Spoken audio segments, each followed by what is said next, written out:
America के California सूबे में खतरनाक आग लगी है। पहले ये आग 10 एकड़ में लगी थी, लेकिन अब इसका इलाका बढ़कर 17,200 एकड़ हो गया है।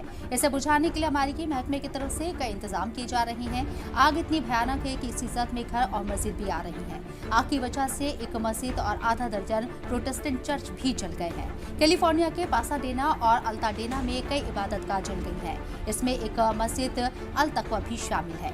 मस्जिद के जलने से यहाँ के लोग परेशान हैं। मस्जिद के इमाम जुनैद आसी के मुताबिक मस्जिद के बोर्ड के एक सदस्य का घर आग में जल गया और इसके अलावा मस्जिद के आसपास रहने वाले 10 लोगों के घर भी जल गए। आसी ने मस्जिद के बारे में कहा है कि बहुत से परिवार इसे अपना दूसरा घर कहते हैं। इसकी शुरुआत एक अफ्रीकी अमेरिकी इबादतगाह के रूप में हुई थी। पिछले 20 सालों से मस्जिद में कई युवा परिवारों के साथ 7 पेशेवर और कॉलेज के तलबा भी यहाँ आए। दिन में पहले वो दोपहर की प्रार्थना के लिए दूसरी मस्जिद गए थे, जहाँ पर लोगों ने अल्लाह अल इस्तिस्का की दुआ की, जो कि बारिश के लिए एक दुआ है।